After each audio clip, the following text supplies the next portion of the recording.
Hola a todos y bienvenidos a un nuevo video. En este video voy a explicar los problemas de vector resultante, el cual es el siguiente. Dadas las fuerzas A y B, calcule de forma gráfica la fuerza resultante, tomando en cuenta que sus magnitudes son 40 newtons y 10 newtons respectivamente.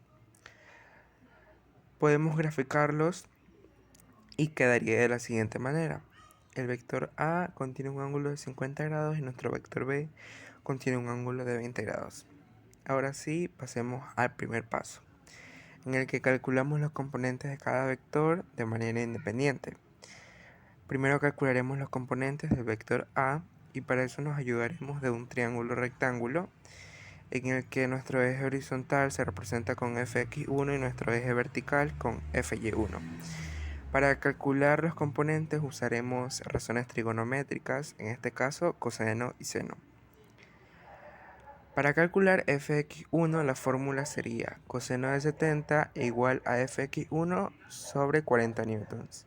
Pasamos los 40 newtons de dividir a multiplicar y quedaría de la siguiente manera. Finalmente el resultado sería 13.68. Ahora repetimos el mismo proceso, pero esta vez con seno, para poder calcular fy1. Y el resultado sería 37.58. Ahora pasaremos a calcular los componentes del vector B. También nos ayudamos de un triángulo rectángulo. Y en esta ocasión, como ves, el segundo vector representaremos el eje horizontal con fx2 y el eje vertical con fy2. También usaremos coseno y seno para calcular nuestros componentes. Quedaría de la siguiente forma. Coseno de 20 es igual a fx2 sobre 10 newtons. Recordemos que 10 newtons lo pasamos de dividir a multiplicar con coseno de 20 y nuestro resultado sería 9.39. Repetimos el mismo proceso con seno y nuestro resultado sería 3.42. Ahora pasemos al siguiente paso. En el paso número 2 realizaremos la suma de las horizontales y verticales para construir un triángulo rectángulo.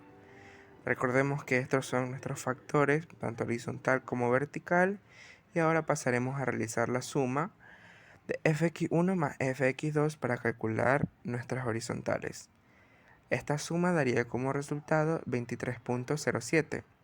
Ahora repetimos el mismo proceso para calcular los ejes verticales y nuestro resultado sería 41.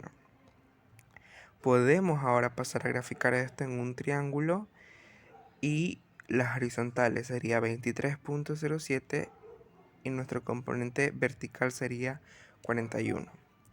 Ahora tenemos como incógnita a nuestro ángulo y nuestra hipotenusa. Ahora usaremos tangente para calcular el ángulo θ. Como podemos ver, θ es igual a tangente negativa por 1.77, que nos da como resultado 60.53.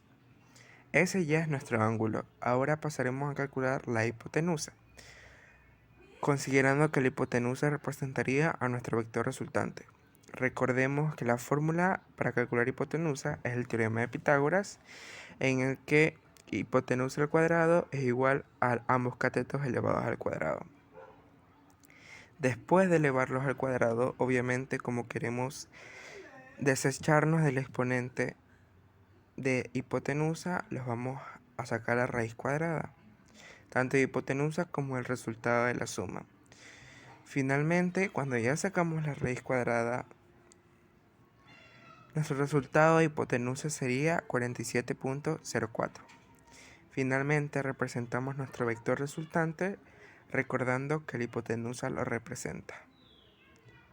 Muchas gracias por prestar atención a este video.